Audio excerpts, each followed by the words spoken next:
महंगाई महंगाई और सिर्फ महंगाई। पाकिस्तान में महंगाई का नया तूफान। गरीब और मुस्तहिक अफराद को मिलने वाला रिलीफ खत्म कर दिया गया। यूटिलिटी स्टोर्स पर दस्तयाब कम कीमत घी एक साथ 115 रुपए महंगा कर दिया गया। तफसीलात के मुताबिक यूटिलिटी स्टोर्स पर वज़ीर-ए-आज़म पैकेज के तहत मिलने वाले घी फी किलो 115 रुपए महंगा हो गया। अब सब्सिडी वाला घी 375 से बढ़ाकर 490 रुपए फी किलो कर दिया गया है। दस्तावेज के मुताबिक वज़ीर-ए-आज़म पैकेज के तहत मिलने वाले घी की कीमत में 2 माह में दूसरी बार इजाफा किया गया। इससे कबल 1 जनवरी 2023 को घी की कीमत में फी किलो 75 रुपए इजाफा किया गया था और गुज़िश्ता 2 माह में वज़ीर-ए-आज़म पैकेज के तहत घी मजमूई तौर पर 190 रुपए फी किलो महंगा हो चुका है।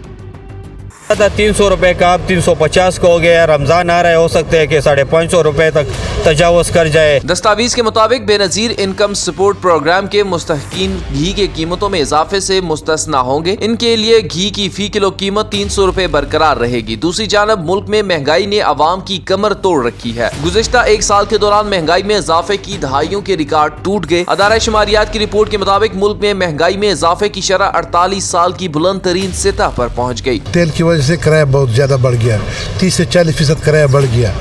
पहले हम जो गाड़ी का किराया जब आता था 70,000 आता था, अब वो गाड़ी से लाख रुपए पे आ रहा है। अदारा शुमारियात की जानब से जारी अदाद शुमार के मुताबिक फरवरी 2022 से फरवरी 2023 के दौरान 1 साल के अरसे में प्याज की कीमत में 416% इजाफा किया गया। चिकन 96% इजाफा, अंडे 78% और चावल की कीमत में 77% इजाफा हुआ। चने 65%, सिगरेट 60%, मूंग की दाल 56%, चने की दाल 56%, आटा 56%, माश की दाल 50.77% और खुर्दनी तेल की कीमत 50.66% महंगा हुआ है। अदाद शुमार के मुताबिक बनास्पति घी 45%, ताज़ा फल 45%, ताज़ा दूध 32%, मसूर की दाल 27%, मशरूबात 24%, आलू 22.42%, मछली 21%, गोश्त 20.82% और सब्जियां 11.60% महंगी हो गई। 1 साल के दौरान दरसी कुतुब की कीमतों में 74%, पेट्रोल और डीजल की कीमत में 63%, गैस की कीमत में 62%, स्टेशनरीज की कीमत में 61%, साबुन और डिटर्जेंट्स और माचिस की कीमत में 51.63% इजाफा हुआ है। गाड़ियों के पुर्जाजात 38% महंगे हुए, जबकि ट्रांसपोर्ट चार्जेस में 33% इजाफा हुआ। जबकि अदारा शुमारियात की जानब से माहाना महंगाई की सूरत हाल के हवाले से जारी करदा रिपोर्ट के मुताबिक माहाना बुनियादों पर महंगाई में 4.32% का इजाफा हुआ है, जिससे मुल्क में महंगाई की मजमूई शरह 31.55% पर पहुँच गई है। माहाना बुनियादों पर चिकन, कुकिंग ऑयल, सिगरेट्स, फलों की कीमत में इजाफा रिकॉर्ड किया गया है। सब्जियों, दालों, चीनी, ताज़ा दूध की कीमतों में भी माहाना बुनियादों पर इजाफा हुआ है। रिपोर्ट्स के मुताबिक चिकन 19.90%, कुकिंग ऑयल 17.21%, सिगरेट 15.64% महंगे हुए। दाल मूंग 6.35%, दाल मसूर 5.89%, जबकि आलू की कीमत में 4.15% इजाफा हुआ है।